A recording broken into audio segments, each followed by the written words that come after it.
Howdy! Welcome to Aspire Mountain Academy. I am Professor Curtis, your instructor for this course in Introductory Statistics.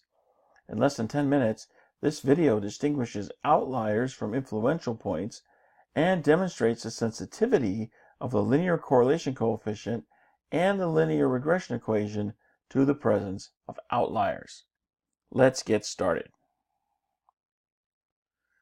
So when we're plotting our data on a scatter plot, sometimes we'll see outliers, and these are very easy to spot because outliers are points lying far away from the other data points in the set.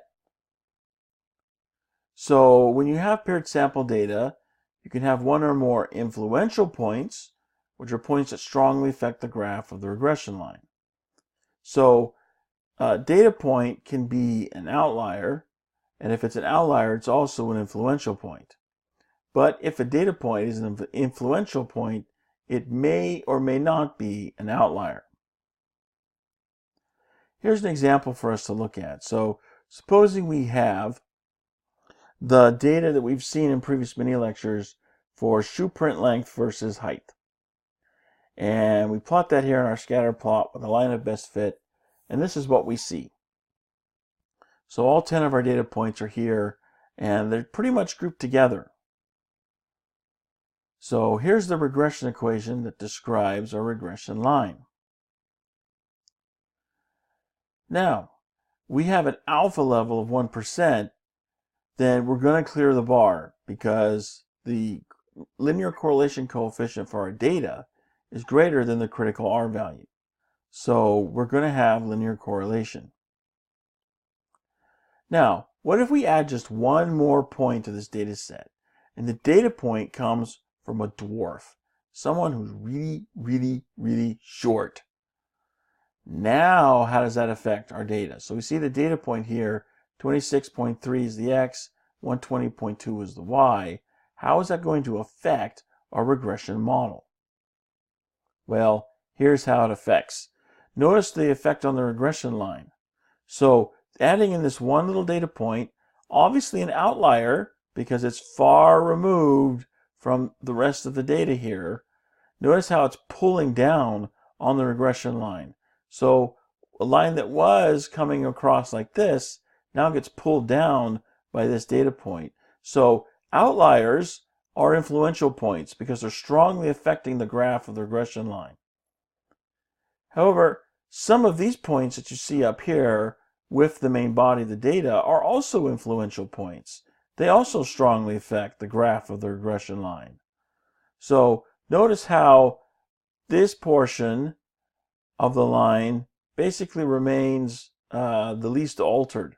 The most change you see is over here on the left side of the graph. So these data points here are influential because they're keeping the line up in approximately the same position. But they're not outliers because you see they're here with the general set of the data points themselves. So outliers are influential points, but influential points may or may not be outliers. The new regression equation that we have, you can see we've got a new y-intercept and we have a new slope. So our regression equation changed substantially. This one influential point, which is also an outlier, is responsible for this change in the regression equation. Notice at the same significance level of 1%, now we no longer clear the bar. Our linear correlation coefficient is less than our critical R value. So now, because of this one data point, we no longer have linear correlation.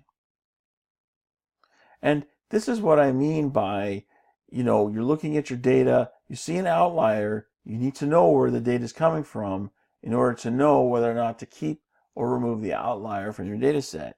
Here, we investigate the data and we find that this one data point that's throwing everything off is from a dwarf, and everyone else is more what you see would call a typically sized person.